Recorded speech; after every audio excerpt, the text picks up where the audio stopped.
ভারত এগুলোর দখল কইরা ভারতের রাজ্য বানাইছে। কি বানাইছে? যে ভারত বাংলাদেশে একটা দাঙ্গা বাজায়া তাদের সেনাবাহিনী দিয়া এদেশে যুদ্ধ কইরা বাংলাদেশ সেনাবাহিনীকে এবং বাংলাদেশকে সিকিম এবং হায়দ্রাবাদের মতো দখল করতে চায়। কল্পনা করতে পারেন? আর আপনি কি গদবাদা ভাইরাল বক্তা আছে, একটা সেলফি তুলি, একটু এই করি সেই করে, আপনি এখন এই চিন্তাই। হাই হাই হাই হাই, এ জাতির কি হবে? কি হবে এই জাতির? আফসোস, শত আফসোস। কোথায় আমাদের দায়রা? কোথায় আমাদের মর্দে মুজাহিদরা? আমাদের কি হবে? এই উম্মাকে কে জাগাবে? এই ঘুমান্ত উম্মকে জাগ্রত করবার দায়িত্ব কার? আমরা বুঝতেছি না। হাই হাই, আগামীকালকে যখন কাশ্মীরের মতো এক কাশ্মীরে বাবারা, এক কাশ্মীরে 10,000-এর উপরে, এটা আমাদের মুখের কথা না, জাতীয় আন্তর্জাতিক মিডিয়ার লিস্ট 10,000-এর উপরে আমাদের মা বোনদেরকে ভারতীয় সেনাবাহিনী ধর্ষণ করছে। ধর্ষণ। এই আপনারা ভালো রকম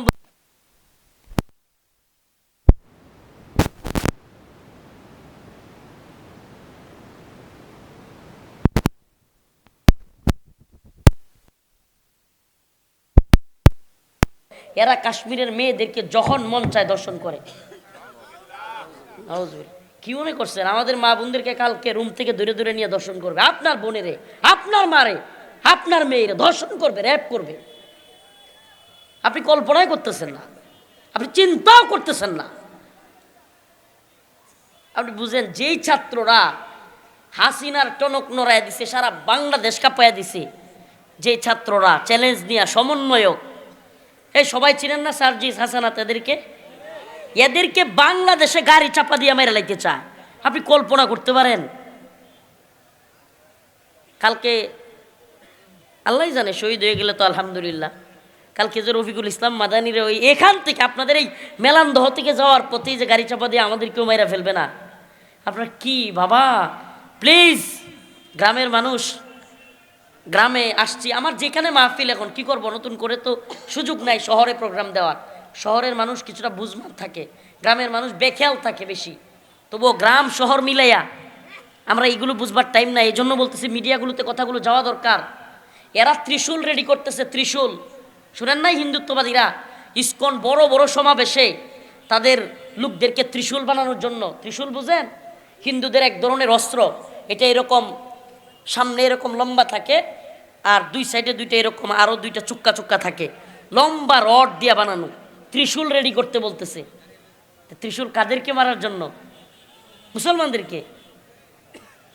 এই চিন্ময় কুমার লক্ষ লক্ষ হিন্দু জনতার সামনে ভাষণ দিয়া তৈরি থাকতে বলতেছে। এরা তৈরি, আর আপনি ঘুমাইতেছেন, আপনার খবরই নাই। আপনি গিয়া কি বলে মাজার লয়ে এখন পড়ছেন। এই মাজারের বিদাত এগুলো যদি দেশ ঠিক হয়ে যায়, ইনশাল্লাহ আমরা যদি প্রকৃতপক্ষে দিন কায়েম করতে পারি, কোরআন সুন্নাহর রাষ্ট্র ব্যবস্থা হয় আফগানিস্তানের মতে, মাজার এমনিতেই বন্ধ হয়ে যাবো। আসল একটা বিদাতিদের আড্ডা এমনিই থাকতো না।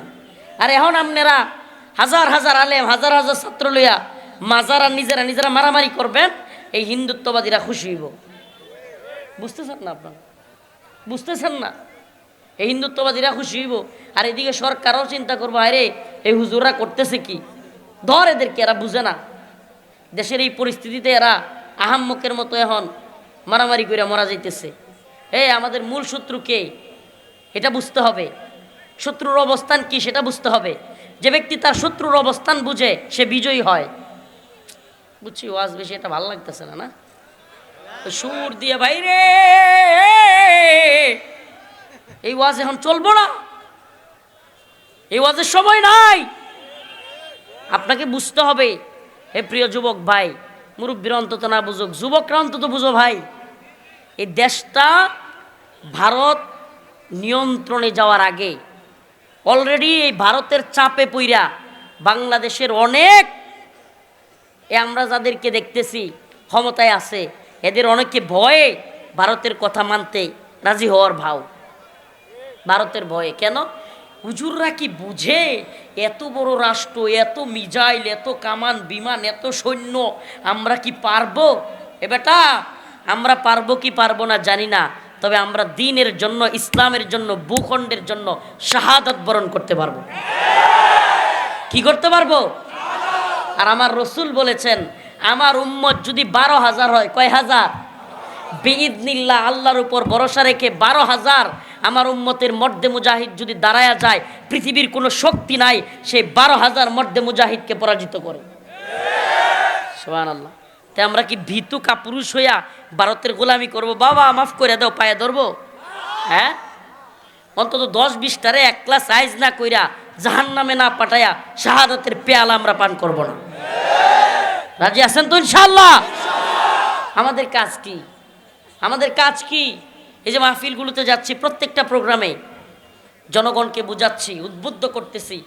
আমাদের কাজ এই প্যান্ডেলের মধ্যে সীমাবদ্ধ থাকবে না, যে কোনো মুহূর্তে ময়দানে অবতীর্ণ হতে হবে, শাহাদাতের জন্য তৈরি হতে হবে। ডাক আসবে আগামীকালকে মেলান্দহ কিংবা জামালপুরে হেফাজতে ইসলাম কিংবা উলামায়ে কেরামের ডাকে বাদ জুমা ইসকনকে নিষিদ্ধ করবার জন্য সমস্ত উলামায়ে কেরামের সাথে আপনারা থাকবেন তো ইনশাআল্লাহ? থাকবেন তো ইনশাআল্লাহ? কেউ ডাক না দিলে এমনি তাওহীদি জনতার ব্যানার নিয়ে নাইমা পড়বেন, কেউ দরকার নাই, কেউ দরকার নাই।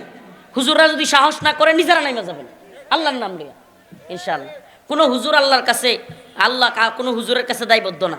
শায়েখ, পীর, অমুক দল তমুক দল, এদের কাছে আল্লাহ দায়বদ্ধ না। আল্লাহ পাক যে কারো মাধ্যমে বড় কাজ করায় ফেলতে পারেন। সুবহানাল্লাহ। পারেন কি পারেন না? কত দল গেল আইলো, হাসিনার কিছু করতে পারছে? হ্যাঁ, ছোটো ছোটো ছাত্র করে দিয়ে আল্লাহ পাক কি করে নাই? হাসিনার ক্ষমতা থেকে ফেলে দেয় নাই? তা আল্লাহ কাকে দিয়া কোন কাজ নিবে? আল্লাহ যদি ল্যাংরা মশা দিয়া নমরুদ ফেরাউন এগুলো সাইজ করতে পারে, সুবহানাল্লাহ, তা আল্লাহর কি কাউরে লাগে? ভারত যদি মনে করে সব ক্ষমতা তাদের, আল্লাহ কয় তোদের কোনো ক্ষমতাই নেই, সব ক্ষমতা আমার। বিইذনিল্লাহ। আমরা একমাত্র ভয় করব কাকে? কাকে ভয় করব? ওয়াজ, এটা ওয়াজ না ভাই, এগুলো এখন তো সময় আসছে হিসাবে কি করা দরকার জানেন? ওই যে আমাদের হুজুররা দেখেন না মাহফিলে কালেকশন করে, বিরাট বয়ান কইরা মা বাবার কথা কইয়া কান্দায়া টান্দায়া যেমনি হোক সিস্টেম কইরা কেডা কেডা 1,000 টাকা দিবেন, হাত তুলেন, করে না? পরে 1,000 টাকার জন্য এখন সময় আসছে কি জন্য কি করতে হবে জানেন? এখন সময় আসছে এরকম বেড়া দিয়া যুবকদেরকে এক্সাইট করা। কোন কোন যুবক এই সামনের দিনে শহীদ হওয়ার জন্য, ভারতের বিরুদ্ধে অস্ত্র ধরার জন্য তৈরি আসো, এদিকে আসো। সময় চলে আসছে এটা। উম্মতের দায়রা, উম্মতের প্রিয় আলেম সমাজ তৈরি হন, প্রিয় ইমাম, প্রিয় খতিব, আপনি যুবকদেরকে তৈরি করেন, নিজেও তৈরি হন শাহাদাতের পেয়ালার জন্য। কি মনে করছেন শহীদ হইলে কি আপনি লস? মুমিনের শাহাদাত কি ব্যর্থতা? হ্যাঁ, মুমিনের শাহাদাত কি ব্যর্থতা? মুমিনের শাহাদাত ব্যর্থতা হইতে ওয়ালা তাকুলু লিমান ইউকতালু ফি সাবিলিল্লাহ। আমার ভাই সাইফুল ইসলাম আলিফ, আল্লাহ পাক তার শাহাদাতকে কবুল করুক। যদি সে শহীদ হয়ে থাকে, আল্লাহ পাকের ঘোষণা অনুযায়ী সে দুনিয়া থেকে খালি জানডা বাইর হইছে। কি হইছে? জানডা বের হইছে। সে আল্লাহ কয় ওয়ালা তাকুলু লিমান ইউকতালু ফি সাবিলিল্লাহি আমওয়াত। যারা আল্লাহর রাস্তায় জীবন দিছে তারে তোমরা মৃত বলতেও পারবা না। সুবহানাল্লাহ। আপনারা জানেন সাইফুল ইসলাম আলিফ ভাইয়ের জানাজা কেমনে হয়েছে? হ্যাঁ, গোসল ছাড়া। মাশাআল্লাহ। কি ছাড়া? ওই লাশ যেটার মধ্যে রক্ত বেঁধে ঝরেছিল, ওই কাপড় চুপড় সহ শহীদের যেইভাবে জানাজা হওয়া উচিত সেইভাবে হয়েছে। আমি তো মনে করি গাজওয়াতুল হিন্দের দামামা বেজে গেছে। রাসূলের সেই ভবিষ্যদ্বাণী, ইসাবাতান মিন উম্মতি আহরাজাহুমাল্লাহু মিনান নার, ইসাবাতান মিন উম্মতি আহরাজাহুমাল্লাহু মিনান নার, ইসাবাতুন তাগজুল হিন্দা ওয়া ইসাবাতু মা ঈসা ইবনে মারইয়াম। আমার রাসূল বলেছেন, আমার উম্মতের দুইটা দলকে আল্লাহ পাক জাহান্নামের আগুন থেকে মুক্তি দেওয়ার সুসংবাদ দিয়েছেন। আমার উম্মতের কয়টা দল? এর মধ্যে একটা হলো ইসাবাতুন তাগজুল হিন্দা, যারা গাজওয়াতুল হিন্দে শরীক হবে। কোন যুদ্ধে? কোন যুদ্ধে? হযরত আবু হুরায়রা কয়, ইয়া রাসূলুল্লাহ, এই যুদ্ধের ময়দানে যদি আমি শরীক হতে পারি, আমার জান মাল সব কিছু দিয়া আমি শরীক হব। সুবহানাল্লাহ। আল্লাহ পাক গাজওয়াতুল হিন্দে আমাদের শরীক হওয়ার তৌফিক দান করুন। কি বিছানায় পইরা হাঁকবেন আর মুতবেন, এইভাবে মরতে চান, নাকি শাহাদাতের মর্যাদা নিয়ে ময়দানে শহীদ হতে চান? হ্যাঁ, কথা কয় না। ওয়াজ কি মাথার উপরে যাইতেছে না কিছু মাথায় পড়তেছে? হ্যাঁ, যাইতেছো তো মাথায়। এগুলো ভাই ওয়াজ না, মনে কষ্ট নিয়েন না।